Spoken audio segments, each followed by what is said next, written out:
that beef. I wanted to get a couple bloops in. Kevin Lester, Cole Francis, on the job, slaving over the hot microphone. Did you notice how late we're running today? Jesus. I know. Did I really show up that late? I thought I was here like 8:05. No, you were here on time. We're just running late. Like, we went that long in the first segment? Yeah, we did. We just went that long. Well, and then the damn commercials weren't working. True. So I had to, like, I was fumbling with that, and that was irritating. Little Eric Johnson, compliments to my good buddy Cole Francis. Just spilled coffee everywhere. Let's do you want to do a little of the worst parents of all time, Cole? Of course. You want to hear a little bit about this? This is always fun, hearing about these horrible parents. It makes you feel better about if you're a parent. And it makes me feel better about how awesome my parents are. So let's do a little bit of the worst parents ever here on the Kevin and Cole Show. A Nevada man, upset that his 15-year-old daughter was 25 pounds overweight, chained the girl to the bed so that she couldn't go to the refrigerator and eat. I mean, goodness gracious, people. That sounds like the movie Black Snake Moan, minus the eating aspect. The movie what? Black Snake Moan with Samuel L. Jackson. Have you ever seen that? No. I haven't. Serious? Black Snake what? Moan. It was a pretty big movie when it came out. Oh, I don't remember it all. Chaining his daughter to the bed. I mean, like, I've had some weight issues, but my parents never were that upset by them.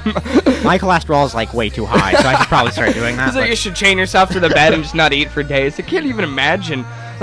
First of all, what's this guy doing with handcuffs? like, why does he have handcuffs just ready and available at any time he wants? He could have bought them in response. Where are you going to pick up handcuffs? Steal them from the police station. Oh, right. Let's see. What else do we have here on the worst parents of all time? Daniel Stewart of St. Petersburg faces charges after leaving a 7-year-old girl and 6-year-old boy with a hunting knife, a hatchet, and a baseball bat to defend themselves when he left them home alone. What could possibly go wrong? Here, I wonder what goes through this dad's head when he's like, here, take this hatchet. Like, you and your sister get along just fine. Have a hatchet. I mean, yeah, nothing's going to boil over while you're playing house. Although, it might be like some actual, real couples.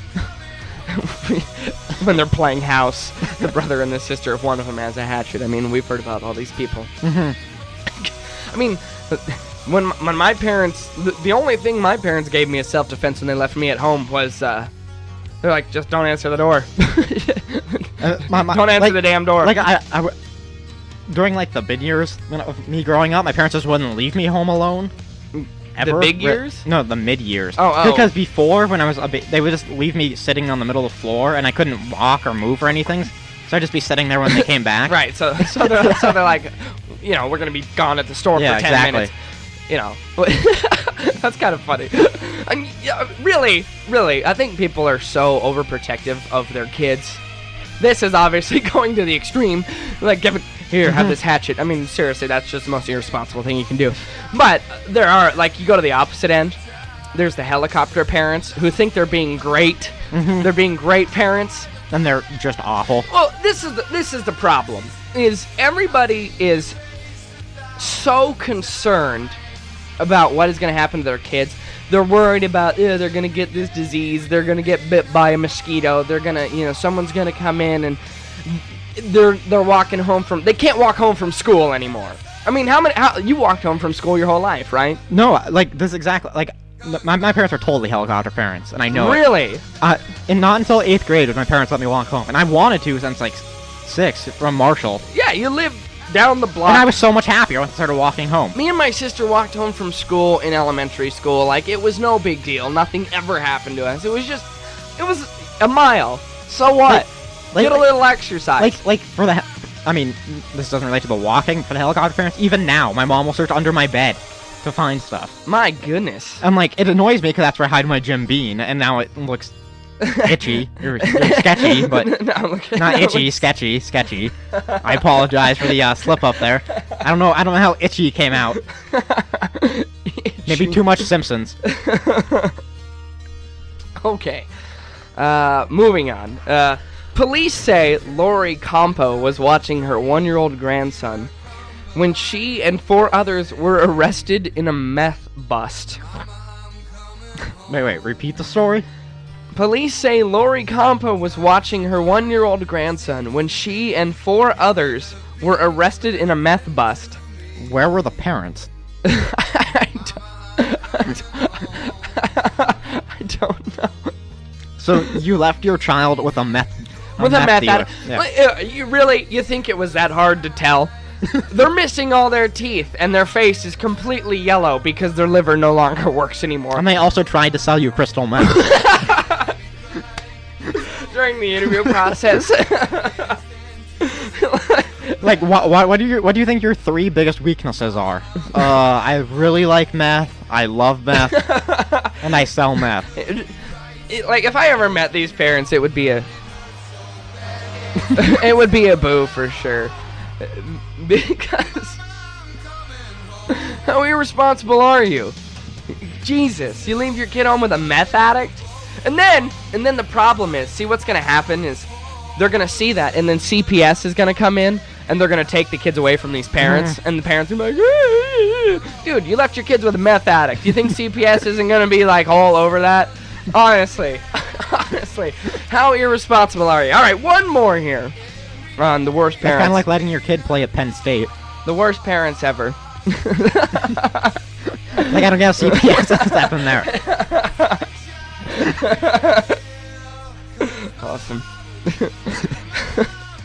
I think we all agree, no matter what happens in life, all that matters is Sandusky is in prison. Steve Russo, a 35-year-old father from Pennsylvania, allegedly held a party for his 17-year-old son that involved rum, vodka, and strippers in the basement. Police say there was even photos posted on Facebook. Russo pleaded guilty to giving booze to minors, endangering the welfare of children, and corruption of minors. Honestly, that sounds like a good dad to me. There sounds like Mike Mulaney's mother. 17-year-old, and you're like, oh, right, booze and strippers? This is the best dad ever.